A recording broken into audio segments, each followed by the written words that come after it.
देश और दुनिया की खबरें देखने के लिए देखते रहे। नमस्कार। सीएम की प्रेरणा से जिलाधिकारी स्वामी बंसल के प्रोजेक्ट नंदा सुनंदा से जिले की बेटियां सशक्त बन रही हैं। जिलाधिकारी स्वामी बंसल ने कलेक्टर परिसर में प्रोजेक्ट नंदा सुनंदा के 3 लाभार्थी बालिकाओं को धनराशि चेक वितरण किए। 3 बालिकाओं को संयुक्त रूप से 98,815 रुपये धनराशि के चेक वितरण किए गए। प्रोजेक्ट नंदा सुनंदा से अभी तक 13 बालिकाओं को किया गया है लाभान्वित। अब तक बालिकाओं की शिक्षा हेतु धनराशि 4,41,501 रुपये के चेक वितरित किए जा चुके हैं। जिन बालिकाओं को आर्थिक सहायता दी गई है उन सभी की शिक्षा प्रारंभ हो गई है। आइए विस्तार से सुनते हैं इस पर क्या कहना है जिलाधिकारी स्वामी बंसल का। किया जा रहा है, आज चेक वितरित किए जा रहे हैं, इसके पीछे का उद्देश्य क्या है?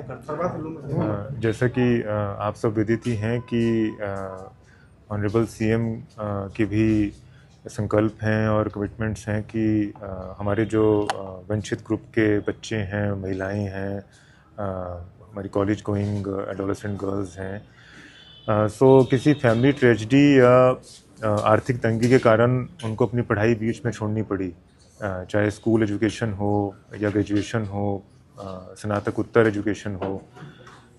सो ये ज़िला देहरादून में हमने एक इनिशिएटिव कमेंस किया है कि उन बच्चों को खोजकर बहुत सारे फैमिलीज़ और बच्चे खुद भी अप्रोच करते हैं हमारे बहुउद्देशीय शिविरों में, जैसे आज का जनता दिवस है या हमारी फील्ड विज़िट्स हैं।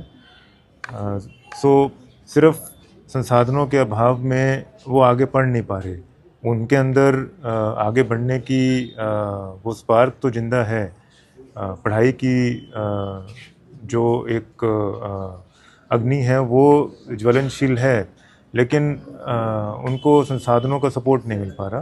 तो उसी के दृष्टिगत हमने अपने कुछ CSR सोर्सेज से कुछ हमारी प्रचलित स्कीम्स हैं उनको थोड़ा फ्लेक्सिबिलिटी उनमें लाकर after due approvals of committee और कुछ हमारे जैसे ऐसे फंड राइफल क्लब, इन सब को कन्वर्ज करके प्रोजेक्ट नंदा सुनंदा में चैनलाइज किया है कि जो बच्चों के स्कूल की फ़ीस है वो किसी भी स्कूल में पढ़ रही हों, चाहे प्राइवेट है, चाहे एडिड है, या कोई ट्रस्ट का स्कूल है, या कोई ग्रेजुएशन कर रही थी बच्ची या करना चाह रही हैं, किसी के माता पिता नहीं हैं, किसी के पिता की मृत्यु हो गई आकस्मिक, या आर्थिक तंगी है फैमिली में, तो उसका एक बाकायदा SOP जारी किया गया है। और उस SOP के तहत जो बालिकाएं चयन होकर आती हैं उनको इस इनिशिएटिव के माध्यम से सपोर्ट किया जाता है। और जैसा हमारा इंटेंट था कि जैसे जैसे बालिकाओं का चयन होता जाएगा ये प्रोजेक्ट हमारा निरंतर चलता रहेगा। तो आज 3rd फेज़ में कुछ और बालिकाओं का चयन हुआ है और उनको यहाँ पर चेक्स वितरण करके उनकी संस्थाओं को पैसा डायरेक्टली प्रेषित कर दिया जाएगा और उनकी जो पढ़ाई है वो रिज्यूम हो जाएगी।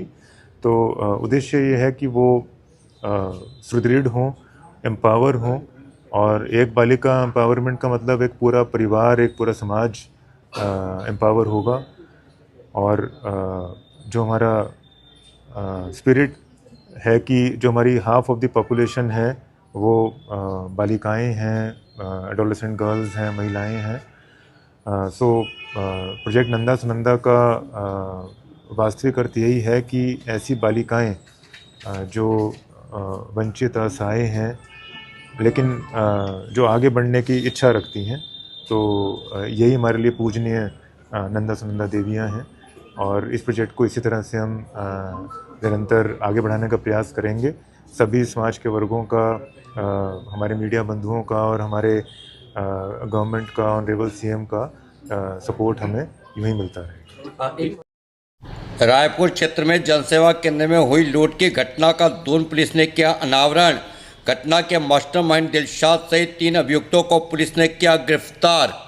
आइए पूरी घटना का विवरण सुनते हैं SSP की जुबानी। देखिए 11 तारीख को एक कम्युनिटी सेंटर है जहां सामुदायिक के जहां पर करीब करीब जो है 4 बजे के करीब लूट की सूचना प्राप्त हुई थी और जहां पर जब टीम द्वारा निरीक्षण किया गया तो पाया गया वहां पर 3 लोग द्वारा जो है अंदर घुसकर तमंचा दिखाकर जो है लूट की वारदात को किया गया था। साथ ही साथ उन्होंने नकाब पहन रखे थे, उस समय कोई आइडेंटिटी उनकी नहीं पता चल पाई थी। इसमें जो वादी है श्री अरुण पाल जी, इनके द्वारा जो उस समय तहरीर दी गई थी, तत्काल इसमें मुकदमा दर्ज कर लिया गया था। बहुत सारी सीसीटीवी फुटेजेस और अन्य जानकारी के बाद पता चला कि उसमें जो स्कूटी का प्रयोग हुआ था वो भी जो है लक्खीबाग क्षेत्र से जो उनके वादी है उनके द्वारा 3 बजे शाम को पता चला दोपहर में, क्योंकि गाड़ी मिसिंग है, तब उनके द्वारा शिकायत दी गई। तब तक हमारी टीम ने स्कूटी के आधार पर उनको ट्रेस किया तो ये सब जानकारी मिल पाई, जिसमें लक्खीबाग में भी स्कूटी चोरी का मुकदमा दर्ज है। वहां की फुटेजेस के पर भी कोई ऐसी कंक्रीट नहीं मिल पाई थी जहां पर कोई खुलिया पता चले कि कौन इसमें वारदात में शामिल था। तो कहीं ना कहीं ऐसा लग रहा था कि सुनियोजित तरीके से इस वारदात को अंजाम दिया गया, क्योंकि जिस तरह बदमाशों ने अपने चेहरे को भी हाइड करा हुआ था और एक घटना करने के लिए स्कूटी वाहन का भी चोरी की गई थी, तो लग रहा था कहीं ना कहीं इसको बहुत ही प्लानिंग तरीके से की गई और किसी ना किसी को इसकी जानकारी है कि छोटे से केंद्र में 4-5 लाख रुपए या इतने पैसे हो सकते हैं। तो इस समस्त घटनाक्रम में जो हमारी टीमों ने अलग अलग माध्यमों से बिजनौर और अन्य जगह जो सामने फुटेजेस मिली थी फॉलो अप करते हुए, कुछ सर्विलांस के माध्यम से, कुछ लोकल इंटेलिजेंस के माध्यम से साहिल नाम के एक को ट्रेस किया था, जिसकी उपस्थिति और उसका पूर्व का भी क्रिमिनल रिकॉर्ड लूट और मर्डर में था।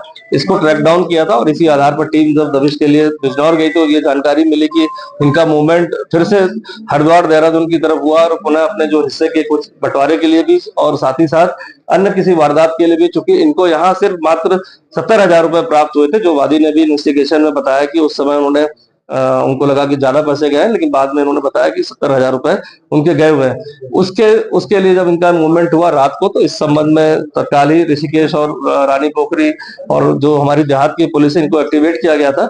और चेकिंग के दौरान जब इस तरह की संदिग्ध गाड़ी को रोका गया तो इसमें जो 2 इसमें लोग आ रहे थे, साहिल और उनका जो रिलेटिव है कामिल जो है, जो इस कॉन्स्पिरेसी में भी शामिल था, तो इनको रोका गया। तो इनके द्वारा पुलिस पर जो है बचने के लिए अंधेरे में फायर भी किया गया, लेकिन जवाबी फायरिंग में इसमें कामिल इंजर्ड भी हुआ, इसके हाथ और पैर में 2 जगह गोली लगी है।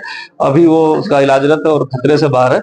साथ ही साथ इसमें पूछताछ में भी इनके द्वारा बताया गया कि इनके 2 जो दिलशाद करके इनका जो एक जानने वाला है, जो बिजनौर का ही रहने वाला है, वो पूर्व में ही जो वादी है उसके भाई से मंजीत से 5 साल पहले लोन के संबंध में यहाँ पर आया जा करता था और बीच में भी इस चीज की रेकी करने के लिए कितने पैसे रहते हैं यहाँ पर, वो आना जाना इसका शुरू हो गया था। तो दिलशाद द्वारा ही अपने साथियों के साथ, क्योंकि वो भी बिजनौर का रहने वाला और यहाँ पर किराए पर रह रहा है, तो उसके द्वारा इस पूरे षड्यंत्र को रचा गया था कि यहाँ पर अगर आते हैं तो यहाँ पर 4-5 लाख रुपए एक समय में मिल सकते हैं। इसके आधार पर अभी गढ़ों द्वारा इसमें साजिश की गई और अपने अन्य साथी जो अभी फरार चल रहे हैं उनके साथ इस घटना को अंजाम दिया गया। तो अभी तक इस मामले में 3 लोगों की गिरफ्तारी हुई है। इसमें 2 अन्य नाम प्रकाश में है जिनके लिए हमारी टीम लगी हुई है और बाकी जो मुलजिम है इनसे 25,000 रुपए 70,000 में से भी बरामद हुए। कुछ पैसे इनके द्वारा जो दिलशाद इसके द्वारा खर्च कर दिए गए। बाकी जो अभियुक्त है उनकी गिरफ्तारी उपरांत इसमें टोटल जो 5 लोग पाए जा रहे हैं, उसके बाद फिर इसमें समस्त जानकारी के बाद इसको अपडेट किया जाएगा। लेकिन अभी तक जो जानकारी उसके हिसाब से इस षड्यंत्र को काफी दिनों से किया जा रहा था कि यहाँ एक लूट करनी है, जिसमें कोई अंदाजा था कि काफी पैसे मिल जाएंगे, बट उस हिसाब से मिल नहीं पाए। तो ये फिर से इनकी योजना थी कि कोई ना कोई घटना इसमें बड़ी कारित करने की योजना थी और इसीलिए कल रात इस पुलिस को जब सारी सूचना मिली तो इसके आधार पर ये पूरी कार्रवाई की गई है।